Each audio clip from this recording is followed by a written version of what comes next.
Inakala ng lahat na siya ay isang taunang lalaki, ngunit siya ang naging pinakamalakas na demon hunter matapos ang pakikipagkasundo ng isang kontrata kasama ang isang babaeng demonyo at ginawa siyang asawa. Si Sho ay isang kalunos-lunos na lalaki na naninirahan sa isang lipunang sinasalakay ng mga nilalang na kilala bilang mga demon hazards. Noong bata pa siya, ang kanyang buong pamilya ay pinaslang ng isang demonyo mula sa talukbong, at tinakpan ito ng gobyerno bilang isang aksidente upang maiwasan ang gulat sa mga tao. Pagkatapos nito, nagpasya siyang maging demon hunter, ngunit lumaban siya tulad ng ibang mga bida ng walang pakialam sa pagkawasak, kaya naman ang lahat ng pera ay palaging ibinabawas sa kanyang account, at nananatili siyang mahirap. Isang araw pumunta siya sa isang restaurant at nakilala niya ang isa sa kanyang mga kaibigan na nagngangalang Ayano, na malamang na may gusto sa kanya dati. Nililiber niya siya ng tanghalian dahil wala siyang pera at hiniling sa kanya na makakuha ng isang tunay na trabaho, na nagpapaalala sa akin ng aking kasintahan, ngunit mabilis niyang binago ang paksa, tulad ng ginagawa ko. Siya ay lumabas ng restaurant at naglakad pabalik sa kanyang bahay, kung saan siya ay sinalubong ng magandang babae na si Kesara, isang napakalakas na demon hazard na konektado sa kanya sa pamamagitan ng isang kontrata na kanilang ginawa. Siya ay nag-set up ng isang candlelight dinner para sa kanya dahil ang lalaking bida ay hindi pa nagbabayad ng bill sa kuryente.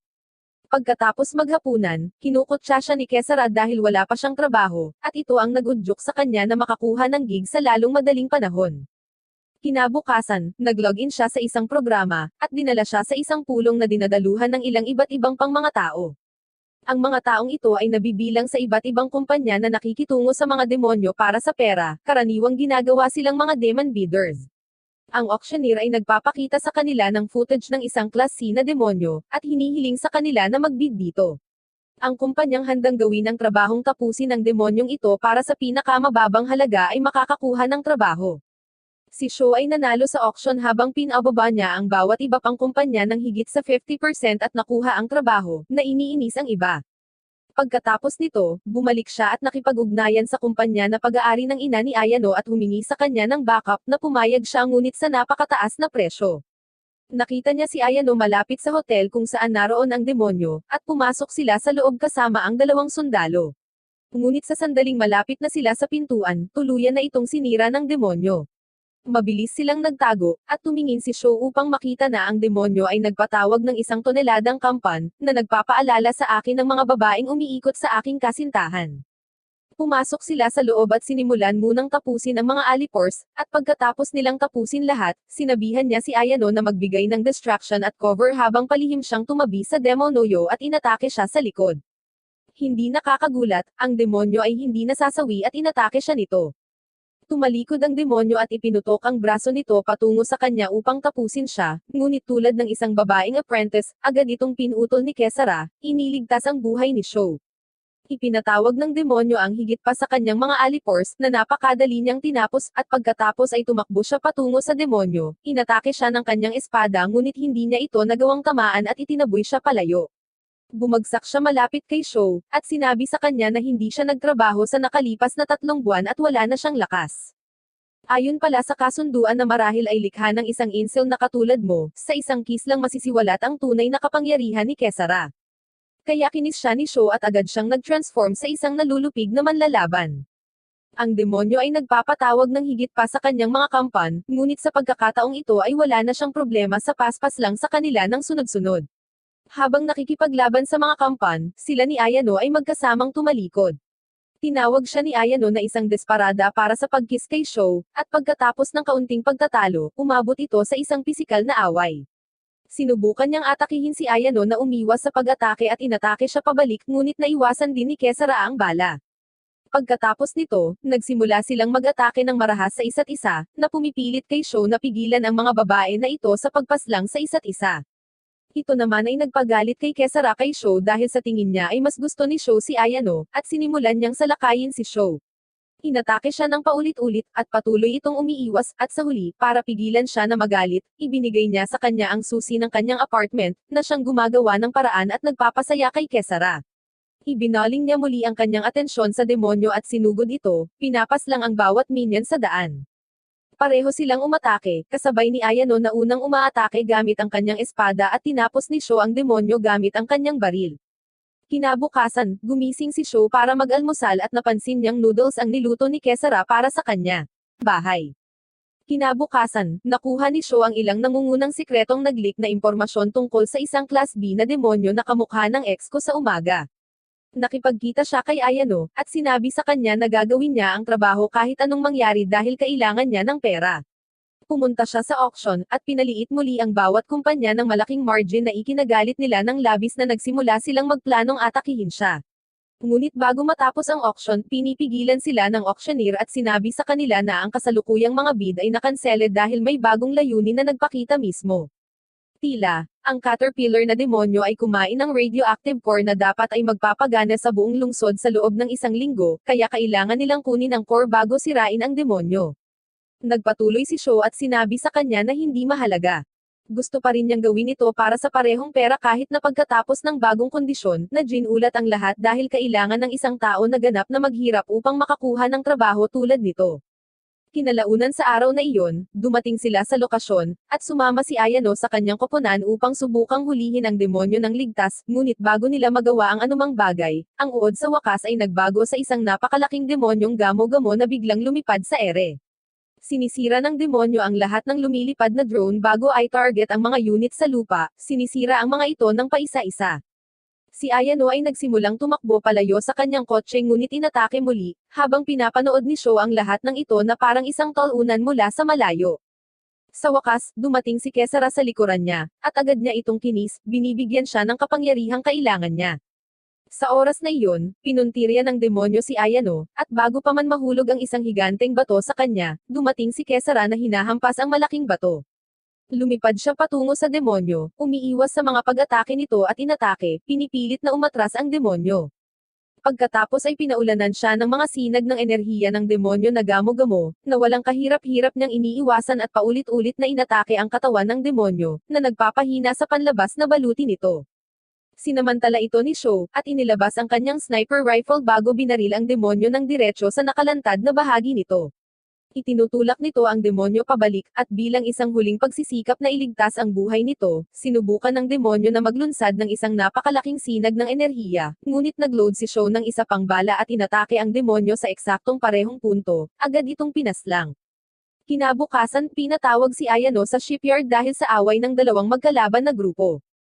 Ang isa sa kanila ay tila nagpasya na gumawa ng isang kontrata, at naging isang demonyo na pinaslang ang mga miyembro ng kaaway na gang ng walang awa. Pumasok si Ayano sa loob ng bakanteng shed at nakita niya ang isang grupo ng mga lalaki na pinaslang sa lupa, at isang grupo ng mga ito ang malubhang nasugatan.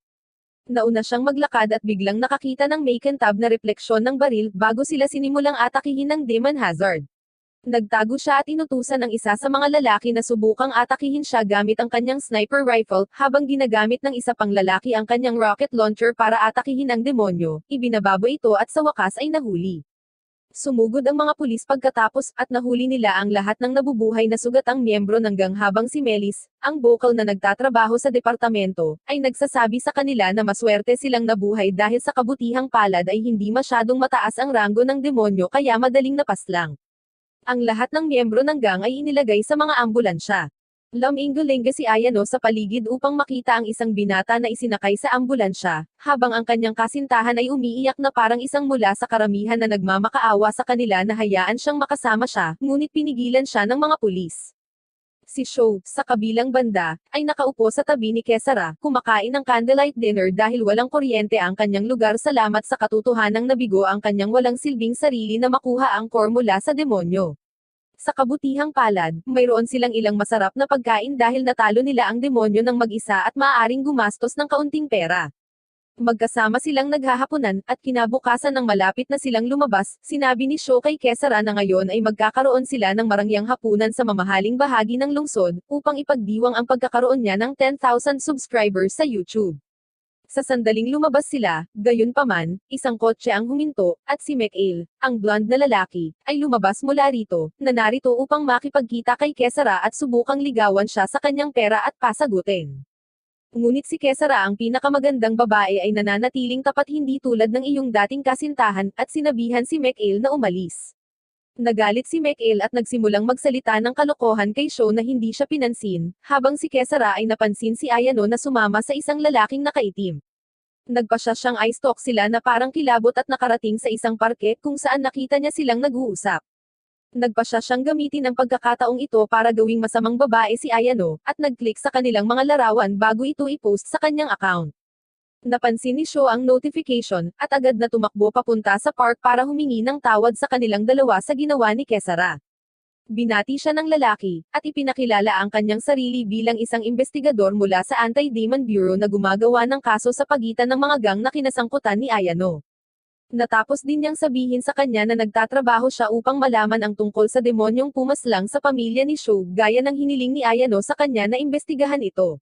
Nagalit dito si Sho na pinagsabihan si Ayano, na sinabi sa kanya na dapat sana ay kumonsulta siya at isangkat siya sa desisyong ito tungkol sa paghahanap ng pumaslang sa kanyang magulang. Habang nagpapatuloy siya sa isa sa kanyang mga imo-rants, ang investigador ay nakatanggap ng tawag mula sa departamento ng pulisya na ipinaalam sa kanila na si Tonyo, ang lalaki na ang nobya na nakita nilang umiiyak ay biglang pinaslang sa loob ng ospital. Agad na pumunta si Sho sa ospital, at nakipagkita kay Melis na nagulat na sa oras na matagpuan niya siya ay nasawi na si Tonyo at hindi na matagpuan ang pumaslang. Tinanong siya ng investigador kung ito ay maaaring gawa ng isang demonyo, ngunit tumugon si Melis sa pagsasabing ito ay malamang na hindi dahil ang sandata na ginamit upang pumaslang sa kanya ay isang simpleng kutsilyo lamang na may logo ng kaaway na gang. Iniulat din niya na ang pag-atake ay medyo mabilis, at ginawa sa sikat ng araw na naitala rin sa mga kamera. Samantala, pagsapit ng gabi, hinihintay ni Sho si Ayano sa labas ng kanyang hotel kung saan siya tinawagan ito at humingi ng paumanhin sa paggawa ng isang malaking eksena sa parke. Sinabi niya sa kanya na naniniwala siya na ang demonyo na nagtangkang pumaslang sa alkalde ay maaaring konektado sa isa sa mga gang, at sinusubukang makakuha ng higit pang impormasyon mula sa kanya, ngunit pinatigil siya nito at sinabihan siyang bumalik sa kanyang bahay. Sinabi ni Sho sa kanya na magiging mas mahusay kung magtutulungan sila, ngunit sinabi ni Ayano sa kanya na umalis na. Hindi niya iniisip kung ano ang nararamdaman ng ibang tao tungkol sa kung paano niya ginagawa ang mga bagay, at kung ano ang nararamdaman ng isang tao kapag inilalagay niya ang kanyang buhay sa panganib. Pinapaalala niya sa kanya ang araw ng ilang taon na ang nakalilipas nang sila ay nagde-date sa isa't isa, hinihintay niya itong umuwi habang hinahabol ni Sho ang isang demonyo buong magdamag. Sa kanyang pagtataka, gayunpaman, si Sho ay mukhang ganap na blanko at ipinahayag na wala siyang natatandaan. Itinulak siya nito sa gilid habang tumatakbong umiiyak. Sa kabilang dulo, ang investigador ay tinawag sa isang pinangyarihan ng krimen kung saan ang mga miyembro ng gang na pumaslang kay Tonyo ay tila nag-away or kung ano. Ang investigador ay pumasok sa loob upang tingnan ito, at napansin na ang lahat ay magulo at isang grupo ng mga miyembro ng gang ay nasawi sa sahig na may dugo sa lahat ng dako. Mabilis siyang tumakbo palabas para magulat, at nagpas siyang maghintay ng ilang backup mula sa dalubhasang pangkat ng Demon Hunter. Samantala, ang kawawang Ayano ay umiiyak sa ilalim ng isang tulay, nang siya ay nilapitan ni Kesara na nagpahayag na siya ang may lahat ng mga alaala na mayroon noon kay Sho. Sinabi niya sa kanya na gumawa sila ng isang kontrata kung saan maaari niyang ipaalala ang mga alaala ni Sho kahit kailan niya gusto, at partikular niyang binubura ang mga alaala nito upang hindi siya muling umibig kay Ayano. Naiinis si Ayano sa pag-uusap nila ni Kesara pagkatapos niyang mapagtanto na wala siyang pakialam sa aktwal na nararamdaman ni Sho, at gusto lang niyang itago ito sa sarili tulad ng isang Discord mod. Bumangon si Ayano at lumayo sa kadiliman na nagsasabi sa kanya na huwag na siyang kausapin muli. Samantala, nababalisa si Sho at nagpatuloy na subukan at magkaroon ng sakit, habang iniisip ang sinabi ni Ayano. Gayunpaman, biglang tumagos ang isang arrow sa isang basurahan sa malapit na ikinatakot ni Sho, na mabilis na kumuha ng tala sa arrow na nagpapakita ng posisyon ng punong tanggapan ng miyembro ng gang. Mabilis siyang kumuha ng bisikleta, at nagmamadaling pumunta sa lugar kung saan nakita niya ang lahat ng pulis na naghihintay sa labas. Hindi siya huminto kahit kanino, at dumiretso sa loob na may hawak na baril at nagsimulang umatake sa lahat ng dako. Sa loob ng bahay, nakita niya ang isang magandang babae na nakasuot ng pulang damit na inaatake ang mga miyembro ng gang gamit ang kanyang espada. Habang sinusubukang barilin siya ng isa pang lalaki, umiwas lang siya at hiniwa ang lalamunan nito. Nagpa siya si Sho na pumasok at simulan ang pagbaril sa kanya tulad ng pulisya, habang umiiwas lang siya at tumatakbo sa loob ng banyo ng mga lalaki. Sinundan siya ni Sho at napagtanto niyang nasa loob siya ng isang banyo na may mga salamin sa paligid niya, na magiging mahusay na mag-click ng mga larawan ngunit ginagawang mas mahirap para sa kanya na lumaban ng mahusay. Biglang nagpakita ang babae sa likuran niya, at nagsimula siyang umatake habang patuloy itong umiiwas sa napakabilis na bilis. Nagpa siya siyang sirain ang halos lahat ng salamin para mabawasan ang kalituhan, ngunit nang matapos siya, mabilis itong nakatakas sa labas nang walang nakakapansin. Lumabas si Sho sa banyo at nakitang pumasok din ang investigador para magbigay ng backup. Nakahanap sila ng isang miyembro na hindi pa nasawi, at mabilis silang pumunta sa kanya. Tinanong siya kung mayroong anumang panganib ng demonyo sa gang ni Tonyo. Ang naghihingalong lalaki, gayunpaman, ay nagpahayag na ang demonyong pumaslang sa kanila ay hindi isang miyembro ng gang kundi ang kasintahan ni Tonyo. Nagulat ang lahat dahil akala pa rin nila na ito ay isang gang warfare lamang, ngunit ngayon ay tila isang personal na paghihiganti na ginawa ng kasintahan ni Tonyo. Biglang napagtanto ni Sho na tatapusin niya ang lahat ng naugnay sa insidente noong gabing iyon sa pantalan, kasama si Ayano. Napagtanto na ang buhay ni Ayano ay nasa panganib, ipinadala niya si Kesara upang protektahan siya, at naabot niya ito sa tamang oras upang iligtas ang kanyang buhay. Si Sho mismo ay sumugod sa eksena kasama ang mga opisyal ng pulisya, ngunit natagpuan lamang ang isang nasaktan na si Ayano, at isang noztok na si Kesara na tumatawag sa kanyang master. Nang maglaon, nalaman nila na ang demonyong ito ay gumagamit ng mga salamin upang maghatid sa pagitan ng isang lugar patungo sa isa pa, at iyon ang dahilan kung bakit ito napakabilis at madaling makapasok sa anumang bahay upang tapusin ang sinuman. Ipinadala ni Sho si Ayano sa isang safe house at pumunta sa isang restaurant kasama ang isang senior detective na nagngangalang Tetsuya. Hiniling niya kay Sho na makipagtulungan sa kanya at nangakong hahanapin ang demonyong pumaslang sa kanyang pamilya, at ibunyag ang katotohanan tungkol sa mga demonyo sa pangkalahatang publiko. Binisita ni Sho si Ayano sa kanyang safe house at ibinunyag niya na sa palagay niya ay maaaring buhay pa ang kanyang nakababatang kapatid na babae, si Kana, na ipinapalagay na nasawi na. Nagulat dito si Ayano dahil hindi pa niya ito sinabi sa sinuman. Tila naaakit si Ayano sa mga talunan at nagpas siyang sumama sa kanya, habang kumikilos itong mahina sa paligid niya at nag-iisip sa mga bagay-bagay. Kalaunan ng gabing iyon, ang demonyo ay nag-teleport sa shed at diretsyong inatake ang isang upuan habang hinahanap si Ayano. Kasabay nito, dumating din si Kesara at sinimulang salakayin ang demonyo, nakikibahagi sa isang sword fight na may hindi pangkaraniwang bilis. Bigla niyang napansin si Ayano na nagtatago sa likod ng isang sulok, kaya dali-dali siyang lumapit sa kanya at walang anumang babala na nag-headbutt sa kanya. Sinimulan niyang tawagin si Ayano na isang homewrecker para sa pagsama kay Sho.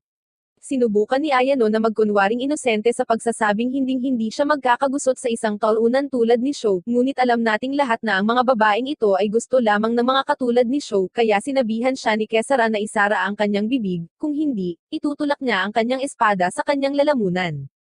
Samantala, binasag ng demonyo ang lahat ng salamin sa shed, na nagpatakot kay Sho, nang bigla niyang naramdaman ang isang espada sa kanyang likod ngunit napagtanto na si Kesara ito na nagagalit sa kanya. Sinabi ni Kesara sa kanya na ibigay sa kanya ang lahat ng kanyang lakas upang matalo siya, at mabilis siyang kinis. Pagkatapos ng kiss, napahiga doon si Sho na walang alaala sa gabing ito habang sinusugod ni Kesara ang demonyo. Lumalaban ang demonyo, at karamihan sa kanyang mga pag-atake ay naharang. Sinubukan niyang atakihin muli siya, ngunit gumagalaw ang demonyo sa lupa at inaatake siya mula sa ibang direksyon. Ibibigay na ng demonyo ang pangwakas na atake ng hamarang si Sho at siniko ang demonyo, tinulak siya pabalik. Sinubukan niyang suntukin siya, ngunit umatras siya at sinubukang tumakas sa pamamagitan ng paghakbang sa dingding, ngunit ibinato ni Sho ang kanyang anti-demon projectile sa kanya, na tumama sa kanyang tiyan, na nagpahinto sa kanya kalagitnaan. Pagkatapos ay sinusugod siya ni Kesara, inatake siya sa parehong lugar, pinaslang siya minsan at para sa lahat. Tumakas si Kesara kay Sho, at ilang araw na ang nakalipas mula nang umalis siya sa kanyang lugar. Gayunpaman, hindi siya bumalik doon at hindi rin siya nagtangkang makipag-ugnayan sa kanya. Nag-aalala tungkol sa kanyang kapakanan, gumawa si Sho ng maraming pagtatangka na makipag-ugnayan sa kanya ngunit walang natanggap na tugon. Pagkatapos nito, nagpaplano siya ng isang ambush para sa impormante na nagbibigay kay Sho ng mataas na uri ng impormasyon. Naglalakbay siya sa isang istasyon ng tren, at nakakita ng isang bench doon na mauupuan. Nang dumating ang impormante, binigyan siya ng tagubili na kunin ang tablet mula sa basurahan. Ginawa ni Sho ang sinabi sa kanya, at ang isang video ng isang blonde na babae na nakikipaglaban sa pulisya at iba pang kumpanya ng Demon Hunter ay naglaro sa background. Sinubukan ng impormante na tumakas bago pa makapagtanong si Sho tungkol sa kanila. Gayunpaman, sa kabila ng pinakamahusay na pagsisikap ni Sho, ang impormante ay namamahala upang maiwasan ang pagkuha. Sa huling bahagi ng araw na iyon, dumadalo siya sa isang auction meeting kung saan pinag-uusapan nila ang partikular na taong ito. Ibinunyag ng ina ni Ayano sa kanyang anak na bahagi siya ng isang organisasyon sa Europe na naging dalubhasa sa pagpuksa ng mga demonyo sa pandaigdigang saklaw sa nakalipas na 1,000 taon, at siya ang nag-recruit sa kanya para sumali sa organisasyon. Ginagawa niyang tila naalala siya ni Sho, ngunit wala siyang maalalang ginawa iyon. Nang pauwi na si Sho sa kanyang apartment, nakatanggap siya ng tawag mula kay Ayano. Nang sagutan niya ang tawag, laking gulat niya nang marinig niyang sinigawan siya ni Ayano na lumayo sa kanyang apartment. Sa una ay naniniwala siyang nagbibiro siya, ngunit nang marinig niya ang alarma sa boses nito, ibinaba niya ang bag, bumunot ng baril, at inihanda ang sarili sa pagpapaputok. Binuksan ang pinto, at itinapon siya palabas ng gusali. Ang blonde na babae, na ang pangalan ay Sharon, ay sumugod sa kanya at sinubukang pigilan siya. Sinubukan niyang abutin ang kanyang baril, ngunit hineranggan niya ang paggalaw nito gamit ang kanyang paa at pagkatapos ay sinimulang salakayin siya.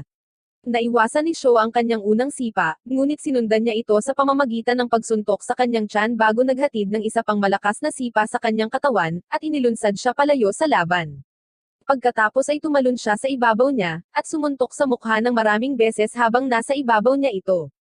Biglang nagpakita si Kesara sa kanyang likuran at pinaghahampas siya ng kanyang espada, ngunit naiwasan niya ang atake at tumalon palayo sa kanya habang paparating ito. Mukhang pamilyar si Kesara kay Sharon, at mukhang natatakot siya sa kanya. Si Sho ay na-admit sa isang ospital at mula noon ay walang malay.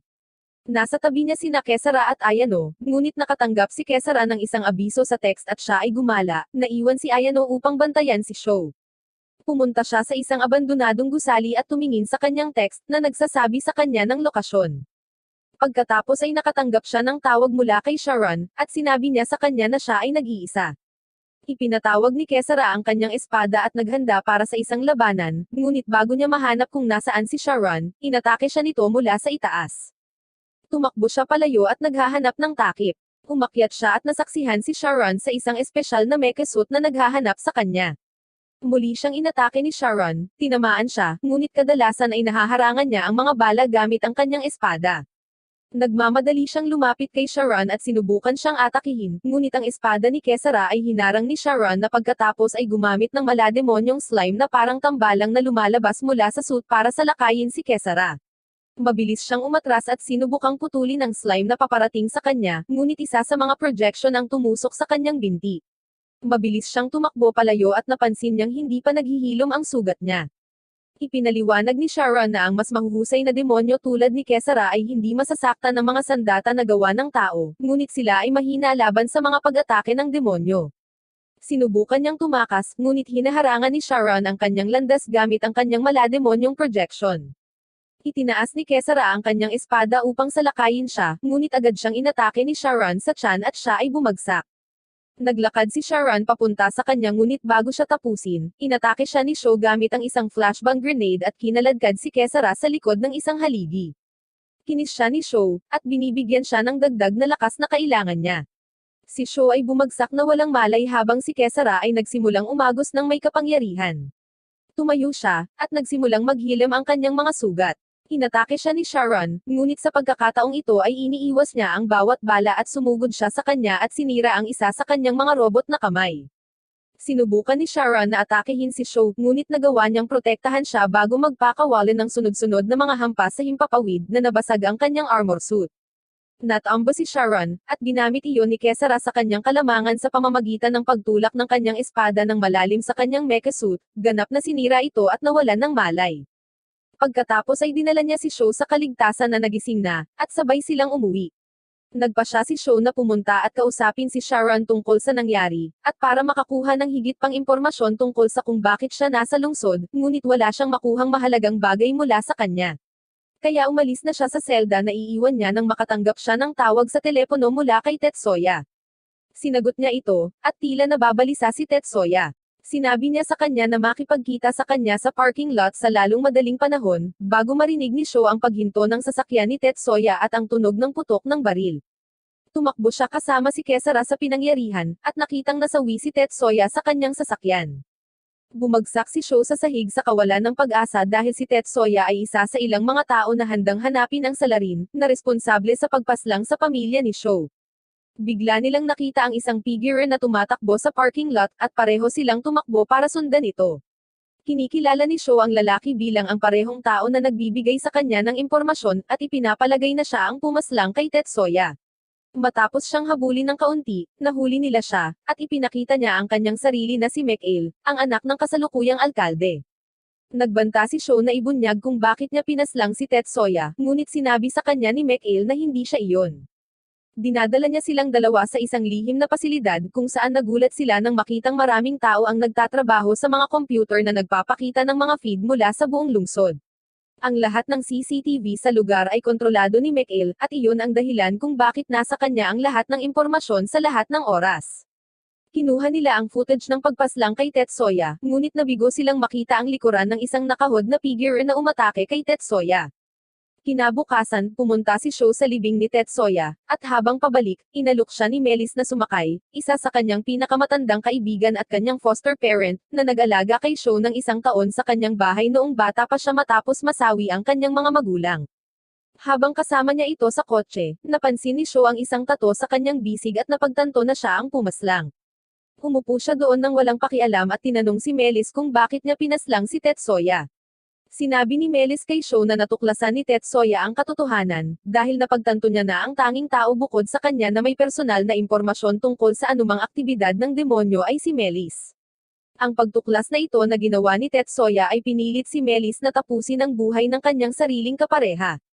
Dinala niya si Sho sa isang parke, at sinabi sa kanya ni Sho na kahit nagsasalita sila, napapalibutan siya ng mga pulis.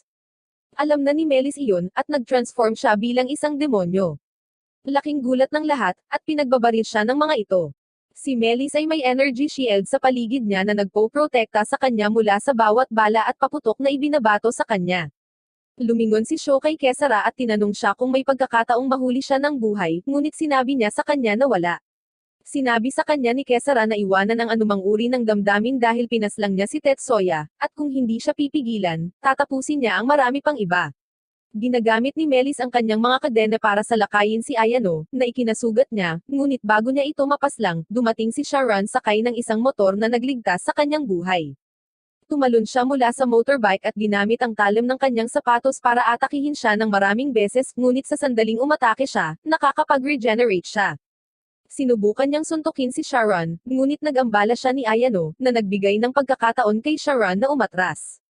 Sa wakas, natauhan si Sho at binigay ang kanyang pahintulot na tapusin si Melis, ngunit hiniling kay Kesara na iligtas ang kanyang mga alaala. Kinis niya ito, binigay ang lahat ng kapangyarihan na kailangan niya, at sumugod siya sa kanya sa tamang oras upang putulin ang kanyang mga tanikala sa kalahati na aatake kay Sharon at Ayano.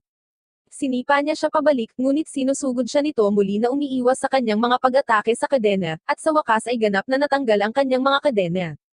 Sinuntok niya ito, na hinaranggan niya ng kanyang espada ngunit inilunsad sa ere. Mabilis niyang binalans ang sarili, at inatake siya sa likod mula sa itaas. Inilabas niya ang kanyang espada at itinapon siya mula sa kanyang sarili. Mabilis niyang binago ang kanyang target at sinugod si Sho na nagkarga ng kanyang baril, at pinaputukan siya ng diretso sa ulo na ikinasawi niya. Kinuha ni Kesara ang kanyang memorya, at nalaman na noong bata pa si Sho, naging matalik na kaibigan ni Melis ang kanyang mga magulang ngunit isang araw ay nagkasakit ang kanyang anak na babae. Nagsisimula siyang manatili sa lahat ng oras sa ospital bago siya makontak ng pinakamalakas na demonyong si Asmodeus. Nangako si Asmodeus na kung susundin niya ang mga utos ay maliligtas ang buhay ng kanyang anak. Sumang-ayon si Melis na gawin ang anumang naisin ni Asmodeus, at nang gabing iyon ay pumunta siya sa kuweba upang malaman na nakuha ni Asmodeus ang hugis ng ina ni Sho. Nakita niya ang ama ni Sho na naghihingalo sa sahig, samantalang si Asmodeus ay karga si Kana. Bago pa mapaslang ni Asmodeus si Sho, iniligtas siya ni Melis at sinabing wala ito sa kontrata at pumayag naman si Asmodeus. Nagsimulang maglakad palabas ng kuweba si Melis kasama ang walang malay na si Sho, at narinig niya ang isang pagsabog sa kuweba sa likod niya na sinira ito ng tuluyan. Pagkatapos noon, gumaling ang anak ni Melis, at sinimulan niyang alagaan si Sho bilang sarili niyang anak. Si Sho at ang iba ay bumalik sa base kung saan nakita nila si Sharon na nakahiga sa sopa, na mukhang nag-enjoy at kumakain ng isang bungkos ng junk food. Umupo silang lahat at nagsimulang talakayin ang misteryong nakapalibot kay Asmodeus, at kung bakit pinaslang ang tatay ni Sho. Nagpapakita si Sharon ng isang PowerPoint presentation, at ipinapakita na nagkaroon ng demonyo sa kasaysayan na patuloy na hinuhubog ang iba't ibang kababaihan na lahat ay mukhang magaganda. Ngunit bukod doon, sa tuwing siya ay magpapakita, isang grupo ng mga demonyo ang laging nasa malapit, at ang buong lugar ay nawasak. Ang demonyong ito ay nagtataglay lamang ng magagandang dalaga at laging nag-iiwan ng mantsa sa likod. At doon nila nalaman na daan-daang taon na nilang hinahabol ang nag-iisang demonyong ito. Iniisip ni Ayano na posibleng nagpakita si Asmodeus sa lungsod na ito 12 taon na ang nakakaraan, at doon nagsimulang umatake ang lahat ng mga demonyo sa lungsod. Ang kanyang ina ay tumutol sa teoryang ito, at sinasabing ang mga demonyo ay unang nagpakita sa lungsod, at pagkatapos ay nagpakita si Asmodeus na sinusubukang sundan ang mahalagang core ng lungsod kung saan ang lahat ng mga demonyo ay naaakit. Sinabi niya na ang lahat ng mga lihim ay nakatago sa minahan na nawasak 12 taon na ang nakakaraan sa gitna ng karagatan. Tumayo si Ayano at naghanda upang siyasatin ang buong minahan para sa anumang posibleng mga pahiwatig. Lumabas siya ng silid kasama sina Sho at Kesara. Tiniyak niya kay Sho na malalaman nila ang katotohanan, at mahahanap ang kanyang kapatid na si Kana anuman ang mangyari. Ngunit tila nababalisa si Sho, at nagpasalamat sa kanya bago umalis. Ito ay nagpapalungkot kay Ayano, at galit siyang tumingin kay Kesara, alam niyang siya ang dahilan kung bakit nawawala ang mga alaala ni Sho. Tumakbo siya palabas at sumakay sa isang kotse, na minamaneho niya sa bayan para sunduin ang kaibigan niyang si Lenfa. Tinanong niya si Ayano kung ano ang gusto niya dahil abala siya. Nang ipakita sa kanya ni Ayano ang ilang larawan ng karagatan, maliwanag na nalilito si Lenfa. Ngunit sinasabi ni Ayano na ito ang pangkalahatang lugar kung saan dating minahan, at tinatanong ang eksaktong lokasyon ng minahan. Ngunit sinasabi ni Lenfa na ang buong lugar ay hindi maaabot ng sinumang sibilyan. Dinala niya ito sa isang tulay, at nagsimulang magtanong kung bakit itinago ng gobyerno ang lahat ng impormasyon mula sa pangkalahatang publiko. At nang tumanggi si Lenfa na aminin ang anuman, siya ay naging seryoso at inilabas ang kanyang baril. Tinanong niya muli kung saan eksaktong matatagpuan ang minahan. Ngunit sinasabi ni Lenfa na siya mismo ay hindi alam ang eksaktong lokasyon. Biglang may napansin si Ayano sa di kalayuan at iniliko ang kanyang sasakyan sa tamang oras para makaiwas sa isang missile. Ganap na nabigla, lumingon siya kay Lenfa at nagtanong kung ipinagkanulo niya siya sa gobyerno. Ngunit siya ay mukhang parehong natatakot at nalilito, na sinasabing wala siyang alam tungkol dito. Biglang bumangga sa kotse ang isang blonde na lalaki na may metal na braso, at sinabihan si Ayano na isuko si Lenfa ng sabay-sabay, habang ang chubby at ang afro na lalaki na nakaupo sa ibabaw ng tangke ay sumigaw kay Ayano, na sinasabi sa kanya na siya ay ganap na napapalibutan, at sila ay pinalibutan din ang kanyang ina, at ang kanilang punong tanggapan sa utos ng gobyerno. Biglang bumukas ang TV sa sasakyan, at ito ay kagagawan ng walang iba kundi si Mikael, na nagtanong kay Lenfa kung okay lang siya. Nagalit siya sa kanya dahil sa pag-atake sa kanila ng mga missile, ngunit sinagot ni Mikael na inagaw ni Ayano ang isang opisyal ng gobyerno na isang gawa ng tulisan kaya kinailangan nilang maging marahas. Alam ni Lenfa na medyo weird si Mikael kaya sinabi niya sa kanya na kalalabas lang niya para sa isang drive kasama ang kanyang kaibigan na si Ayano at siya ay ganap na maayos. Si Mikael, gayunpaman, ay hindi talaga nagbibigay ng paki at sinabihan si Ayano na sumuko. Kung hindi, ipapadala nila ang kanyang ina sa kulungan. Hindi makontrol ni Ayano ang labis na pagkirot kaya nagsimula siyang lumabas ng kotse. Nang biglang, isang malaking chopper ang dumating sa pinangyarihan na pinondohan ng gobyerno na may malalaking baril. Nagulat ang lahat sa nakita. Nang biglang napansin ni Ayano na ito ay pinipilot ng walang iba kundi si Sho mismo. Dumating ang nanay ni Ayano sa TV, at sinabihan si Ayano na dapat siyang mabilis na sumakay sa helicopter kasama si Sho. Ngunit pinagtatalunan ni Ayano na wala kahit kalahati ang mga alaala ni Sho paano niya pipilot ang chopper. Si Sho, gayunpaman, ay tila ganap na maayos habang itinututok niya ang armas ng helicopter at sinasalakay sila, na tinatakot sila.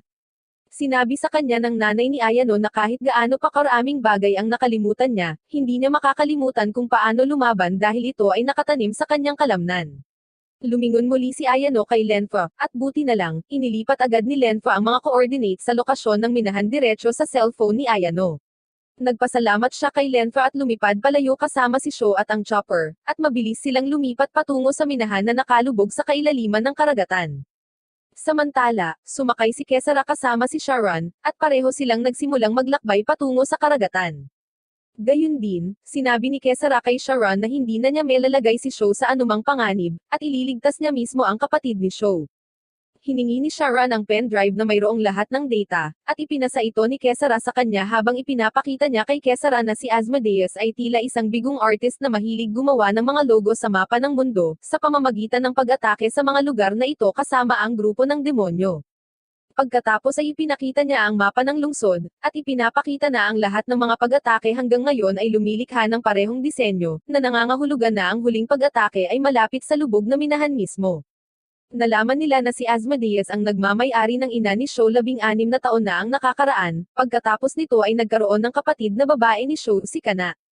Napagtanto ni Kesara na ang ibig sabihin ay ipinanganak na ganap na tao si Sho, ngunit nang ipanganak si Kana ng ina ni Sho ay sinapian ito ni Asmodeus na nangangahulugan na si Kana ay kalahating demonyo mismo. Ngunit props sa tatay ni Sho para sa pakikipag-ugnayan sa isang demonyo.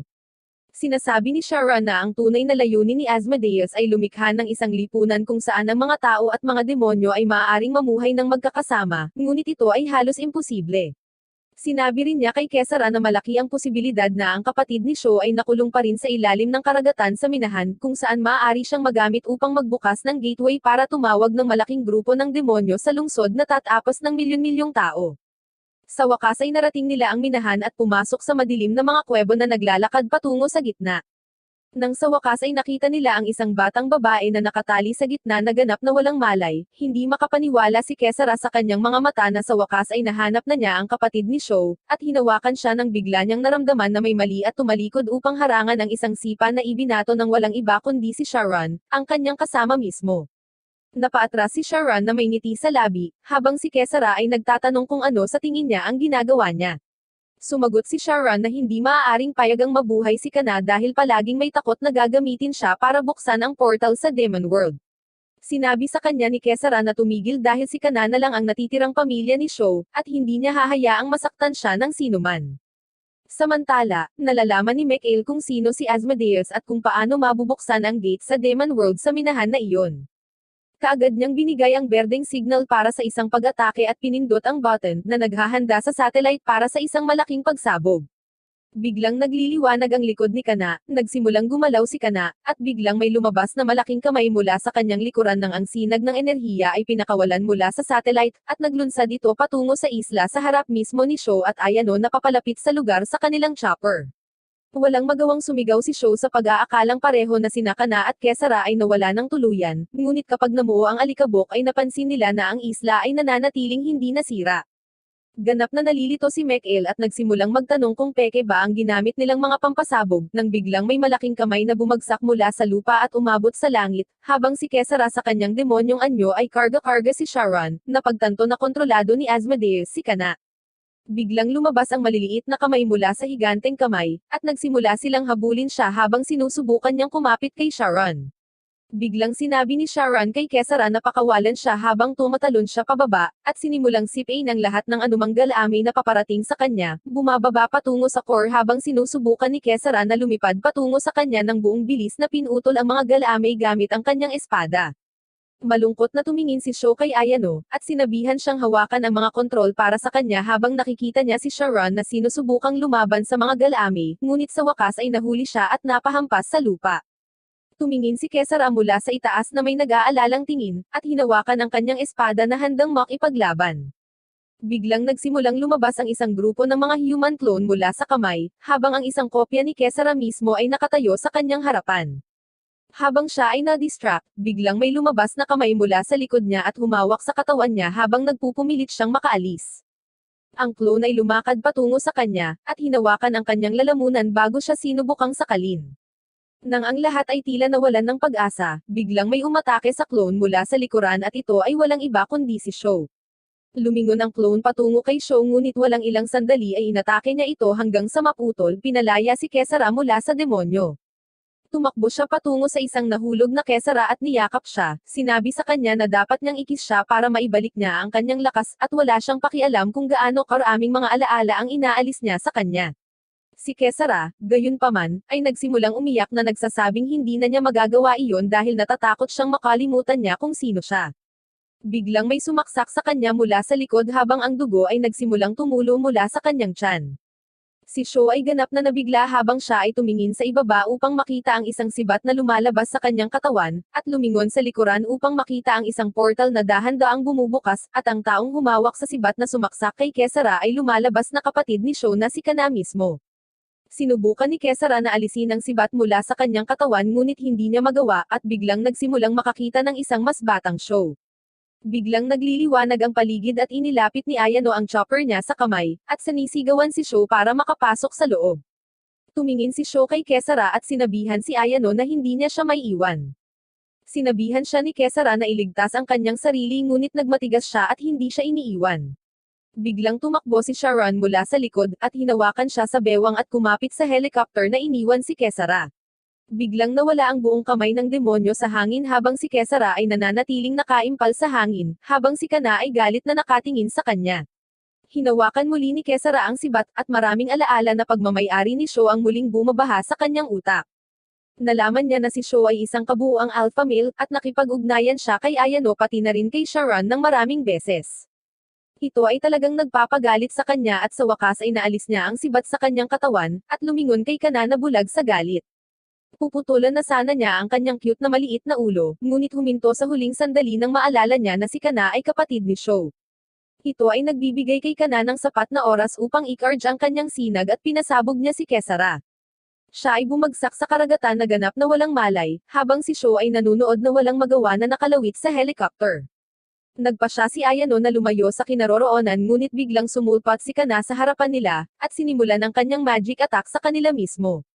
Si Ayano ay sumisigaw sa kanya na ang kanyang kapatid ay masasawi kapag siya ay umatake sa kanila, at ito ay tila huminto sa kanya saglit habang siya ay tumingin kay Sho saglit. Ngunit bago siya makagawa ng kahit ano, isang malaking laser ay ganap na bomb alert sa kanya.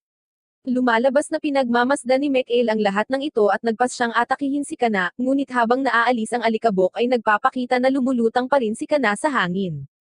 Nadismaya siya sa kanyang pampasabog at nagpa siya na muli siyang atakihin, sa pagkakataong ito ay tila naaapektuhan siya habang nawawala ang kanyang mga pakpak at nahuhulog siya sa karagatan sa tabi ni Kesara. Isinugod ni Ayano at ng iba pa si Kesara sa isang ospital kung saan sinabi ni Sharon sa kanila na ang mga doktor ay hindi makahanap ng tibok ng puso or brainwave sa kanya, at maging ang mga sugat na madaling gumaling sa isang demonyong tulad niya ay bukas pa rin. Tinanong ni Ayano kung madyay gising pa ba siya, at sinabi ni Sharon na wala silang masasabing anuman dahil hindi siya tao. Pagkatapos ay nagtanong si Ayano tungkol kay Kana at kung siya ay naka-recover muli, ngunit sumagot si Sharon na ayon sa data ng satellite ay bumagsak siya sa karagatan sa isang solidong 200 meters at nakahiga sa ocean bed nang hindi gumagalaw. Tinanong ni Ayano kung siya ay nasawi na, ngunit nagdududa si Sharon na sinasabi nito na si Kana ay nabubuhay sa loob ng 12 taon na may sibat sa kanyang dibdib. Ang laser beam na ito ay malamang na huminto sa kanya sa kaunting oras, at hindi magtatagal kapag siya ay muling bumangon. Pagkatapos ay tinanong ni Ayano kung may posibilidad na mabuhay siyang muli bilang isang tao, ngunit sumagot si Sharon na ito ay lubos na nakasalalay sa kanya at kung sino man ang maaaring maglabas ng natitirang sangkatauhan mula sa kanya. Pagkatapos ay binalaan siya ni Sharon na ang simbahan kung saan siya nagmula ay itinuring si Kana bilang isang S-rank na demonyo, at ngayon ay magpapadala sila ng higit pang mga ahente tulad niya upang tapusin si Kana. Tila nag-aalala si Ayano, ngunit sinabi sa kanya ni Sharon na naniniwala siyang mawawasak ang lungsod bago pa maabot ng sino man sa mga ahente ang lugar na ito. Sa kabilang banda, si Mikael ay abala sa paghawak ng depensa ng lungsod na nagpaplano kung paano lipulin ang demonyong ito, habang ang kanyang kapatid na si Lenfo ay nagsasabi sa kanya na si Kana ay kalahating tao pa rin at may posibilidad na siya ay mailigtas. Sumagot si Mikael na ang mga panganib na subukan at iligtas siya ay sobra-sobra, at kung mabaygo ang mga ito ay sisirain niya ang buong lungsod, kaya ang pinakamahusay na paraan upang harapin ito ay ang ganap na puksa ng S-rank na demonyo mula sa pag-iral.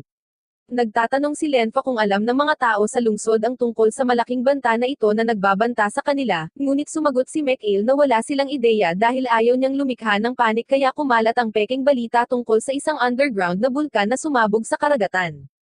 Samantala, ang ibang mga demon hunters ay abala sa pagsira sa mga mababang uri ng mga demonyo sa lungsod upang kumita ng pera.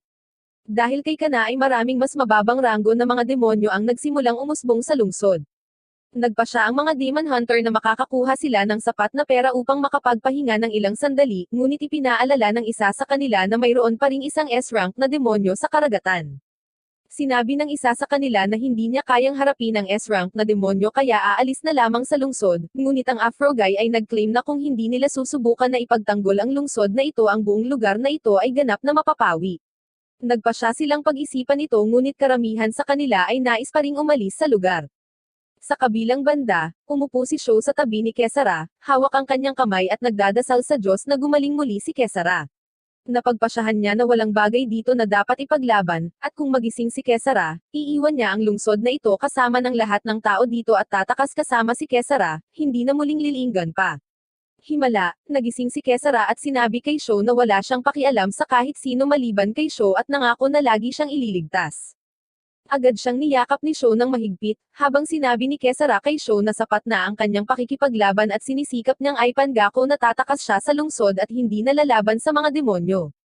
Ngumiti si Sho sa kanya at sinabi sa kanya na pareho silang aalis dito, ngunit umiling si Kesara na nagsasabing hindi siya makakaalis. Sinabi sa kanya ni Sho na maaari niyang alisin ang lahat ng alaala sa kanya kung ito ay babalik sa kanyang lakas at gagaling muli. Tinitingnan siya ni Kesara at tinanong kung okay lang ba siya, at sinagot ni Sho na okay lang siya. Agad siyang niyakap ni Kesara para sa isang kiss, ngunit sa halip na kalimutan ang mga alaala, na ibabalik ang lahat ng mga alaala ni Sho sa kanyang pagkagulat. Sinusubukan niyang pigilan siya, ngunit hinawakan siya nito at patuloy na kinikis. Naalala ni Sho ang panahon bago niya nakilala si Kesara, nang magkatrabaho sila ni Ayano at karelasyon nito. Isang umaga, nakipagkita siya kay Ayano sa isang restaurant at nakipaghiwalay sa kanya, na sinasabing hindi ito gumagana sa pagitan nila. Tinanong ni Ayano kung ito ba ang nararamdaman niya dahil wala siyang silbi sa kusina at hindi nakakagawa ng masarap na pagkain, at kahit na sinabi niya sa kanya na hindi ganoon iyon, umiiyak pa rin siya. Sinabi sa kanya ni Sho na kapag magkasama sila ay sapat lamang ang lakas upang talunin ang mga D-rank na demonyo at wala nang iba pa, kaya kailangan niyang maglakbay upang mahanap ang kanyang sarili. Habang nasa kanyang paglalakbay, nakipag-ugnayan siya kay Sharon, na nandoon din para hanapin at sirain ang isang napakalakas na demonyo na buhay pa ngunit nagyelo sa loob ng isang kuweba. Pareho silang nasa lalamunan ng isa't isa, handang tapusin ang isa para maabot ang demonyo, ngunit si Sho ay nagtapos sa isang kasunduan, na sinasabing hindi niya gusto ang anumang bagay na gawin sa demonyo ngunit nais ang pera na nakatago sa kuweba. Nagsama-sama sila at nakipagsapalaran sa loob ng kuwebo kung saan natagpuan nila ang katawan ni Kesara na may espadang nakatusok sa kanyang katawan, at kinuha niya si Kesara mula sa kanya. Pabalik sa kanyang apartment, lumikha siya ng isang magic na simbolo sa sahig at inihiga si Kesara bago buksan ang libro, at tinitingnan ang lahat ng iba't ibang paraan upang bumuo ng isang bond sa pagitan ng isang demonyo at isang tao. Sa wakas ay nagpasya siyang gamitin ang mga alaala bilang kabayaran para sa kanyang ganap na pagsunod sa kanya, at nabuo ang kontrata sa pamamagitan ng paglalagay ng kanyang kamay sa kanyang ulo. Ang kontrata ay nagtatapos na gumagana, ngunit ito ay nagbibigay sa kanya ng isang kaila-hilakbot na sakit ng ulo, na nagpagulong-gulong sa kanya sa lupa. Pero napatayo siya nang marinig niyang tinatawag siya ni Kesara. Pagkatapos ay ibinalik niya si Kesara sa lungsod, upang magamit niya ito upang tapusin ang lahat ng iba pang mga demonyo sa loob ng lungsod. Pagkatapos noon, iba na ang buong laro. Gagamitin pa rin ni Ayano ang kanyang mga walang silbing baril para subukan at talunin ang halimaw, habang si Sho ay gagawa lang ng magic circle at gagawa ng isa pang isang oras na kontrata kay Kesara sa pagbabayad ng 3 araw na halaga ng mga alaala. Pagkatapos noon, dati siyang nawalan ng malay habang si Kesara ay tatawagan at sisirain ang demonyo sa isang literal na pag-atake. Nasaksihan ito ng ahensya, at sa wakas, kinabukasan, nakuha ni Sho ang kanyang solong lisensya para magtrabaho bilang demon hunter sa lungsod.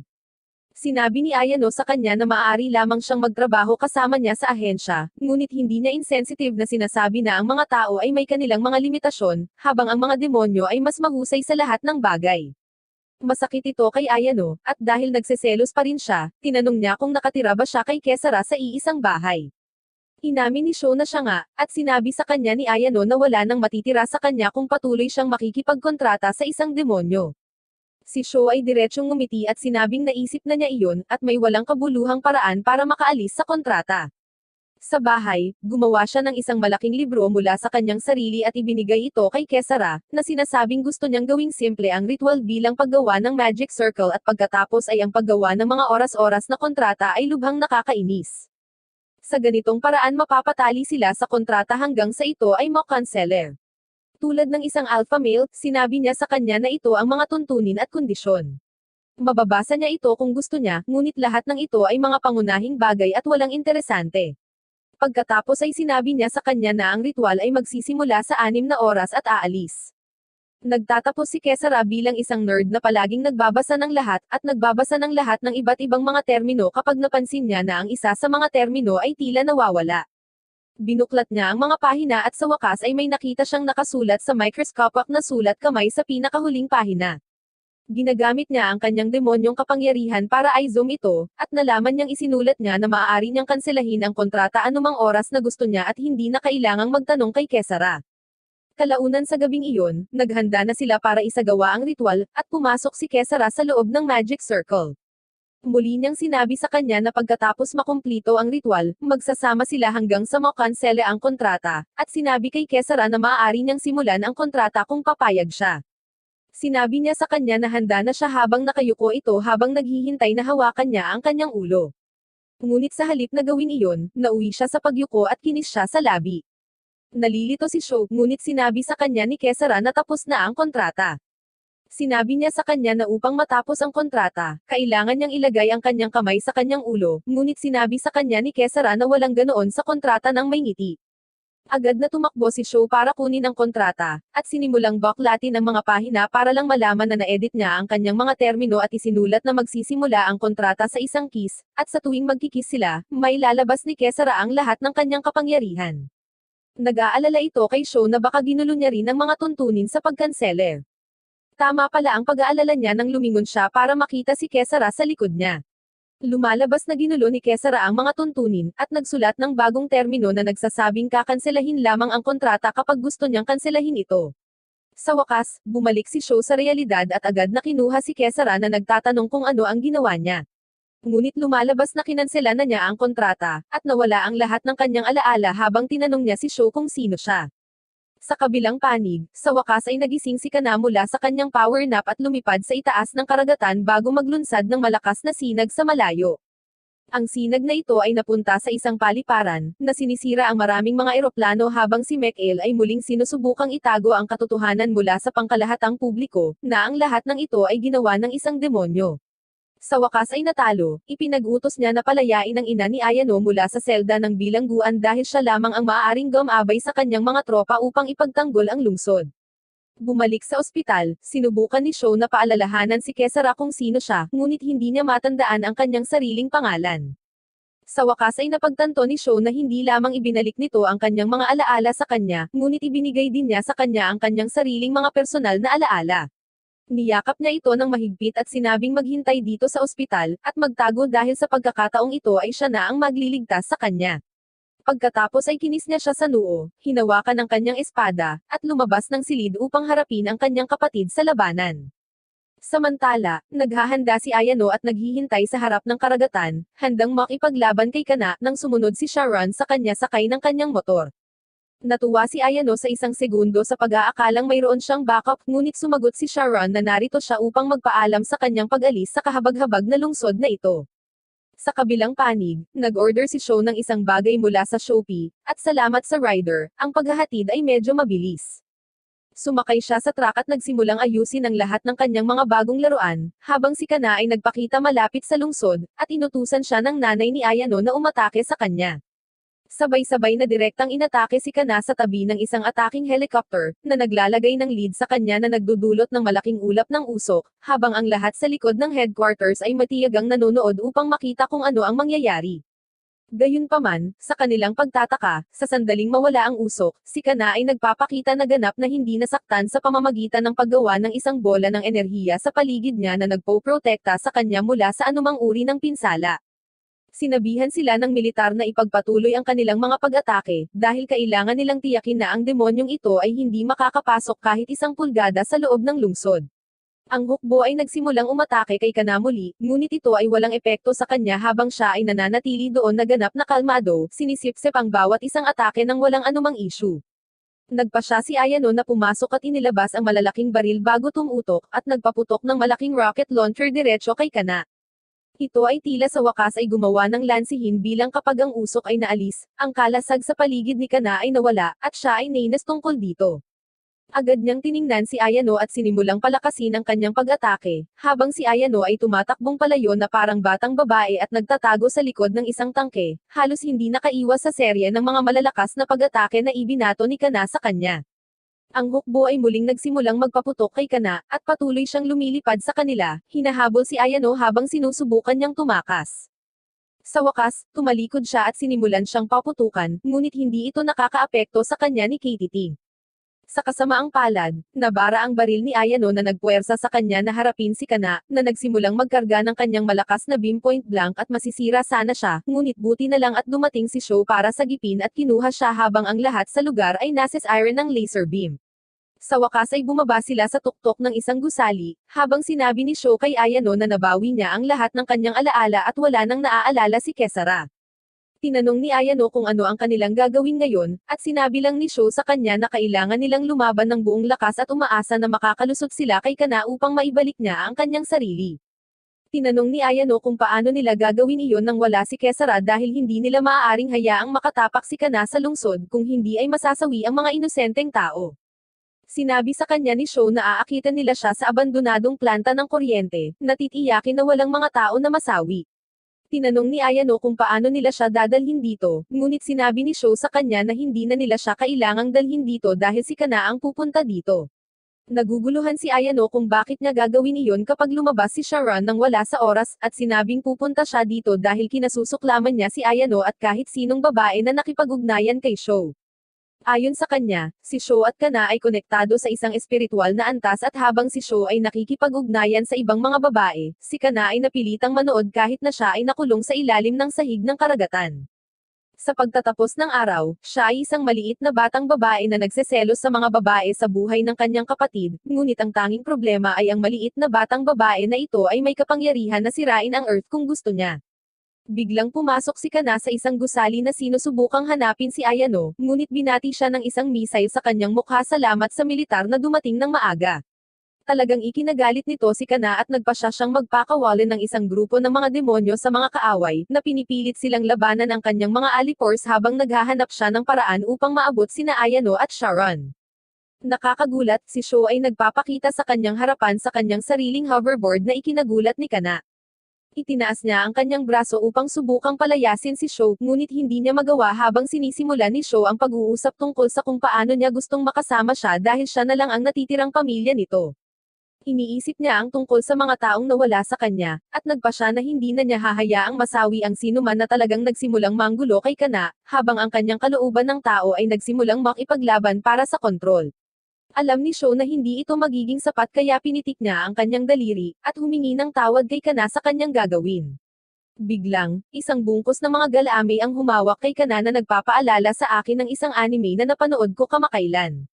Samantala, sinimula ni Ayano ang pag-atake ng mga rocket launcher sa kanyang likuran, habang inilalabas ni Sho ang kanyang espada at nagmamadaling salakayin siya. Sa kasamaang palad, nagawang palayain ni Kana ang sarili at lumipad sa himpapawid bago ipatawag ang kanyang magic spear. Sinundan siya ni Sho sa langit at nakipagsagupaan sa kanya, nagpapalitan ng atake ng pabalik-balik habang sinusubukang hindi mahulog sa kanyang lumilipad na hoverboard. Napagtanto niya na hindi siya makakasabay, at nagsimulang lumipad habang hinahabol siya ni Kana at sinimulang itutok ang magic blast sa kanya, ngunit sa huling sandali ay ginamit ni Sharon ang pag-atake ng galami niya para durugan siya sa pader, habang ginagamit ni Ayano ang kanyang rocket launcher para pasabogan siya. Kahit na pagkatapos nito, pinaulanan sila ni Kana ng kanyang magic blast ngunit si Sho ay nagpapakita sa huling sandali na humaharang, at nagpapalihis sa pag-atake gamit ang kanyang espada. Agad siyang nagsimulang lumipad palayo at pagkatapos na makaiwas sa karamihan ng mga pag-atake ay dumiretso siya sa kanya. Muli silang nakipag-away ngunit sa pagkakataong ito ay natalo siya ni Kana at itinulak siya palayo. Bago niya ito tapusin, inatake siya ni Ayano at Sharon mula sa likuran. Medyo nakakagambala ito sa kanya at sinubukan ni Sho na gamitin ang pagkakataong ito para tapusin ang laban, ngunit hindi niya nagawang atakihin ang sarili niyang kapatid habang sinisipa siya nito sa lupa. Sinusugod na naman siya ni Kana ngunit si Sho ay pinoprotektahan ni Sharon sa huling sandali. Sinubukan ni Kana na humabol ngunit muli siyang tinamaan ng isang atake na pinaputok ni Ayano. Ginagamit ni Sho ang sandaling ito ng distraction sa kanyang kalamangan, at sinubukang umatake muli ngunit pinalihis nito ang pag-atake nito at nataman siya, itinapon siya sa isang puno. Pagkatapos ay sinusugod niya si Ayano ngunit bago niya ito matamaan, nagpakita si Kesara na hinaharangan ang kanyang sibat at tinutulak siya pabalik. Nagulat ang lahat habang nasasaksihan nila ang dalawang demonyo na nakikipaglaban sa isang malupit na labanan ng pag-atake at pagharang, bago ipinutok ni Kana ang kanyang energy beam kay Kesara, na pinasabog siya palayo. Binuhat siya ni Sho at sinabihan siyang atakihin ang puso ni Kana dahil hindi ito makakakilos at selyohan siya. Sumugod si Kesara kay Kana, iniiwasan ang lahat ng pag-atake habang si Sho ay nagbibigay ng cover fire. Inaatake siya ni Kesara ngunit umiwas siya, at lumipad sa ere para lang sinipa ni Sharon at inatake ng lahat ng tropa ng army. Bumagsak siya sa lupa at sa galit ay nagpakawala siya ng tatlong demonyo mula sa loob ng kanyang katawan na nagtungo sa lungsod. Hinahabol ni Sharon at Ayano ang mga demonyo, habang si Kesara at Sho ay naiwan upang harapin si Kana. Nagtapos si Sho sa pagkiss sa kanya na naglalabas ng kanyang nakatagong kapangyarihan, habang nagmamadali siya patungo kay Kana at nakikisali sa isang epic na aerial battle. Sinabi ni Sho kay Kesara na ay lapit si Kana sa kanya at sa sandaling nasa shooting range si Kana, inatake siya ni Sho gamit ang kanyang anti-demonic weapon na nagresulta sa kanyang pagkahulog. Pagkatapos ay sumugod si Kesara patungo sa kanya at tinutusok siya ng kanyang espada na nagtatapos sa labanan. Si Kana ay dinala sa kustodiya, at siya ay sinliyuhan sa pinakamababang silid ng lungsod habang si Sharon ay bumalik sa kanyang lugar. Si Sho ay bumalik sa kanyang apartment kasama si Kesara at nagulat na makita si Kana doon sa kanyang anyo ng tao, na kumakain ng pagkain na ikinalulugod ni Sho dahil ang kanyang huling hiling na makita ang kanyang kapatid na babae ay natupad.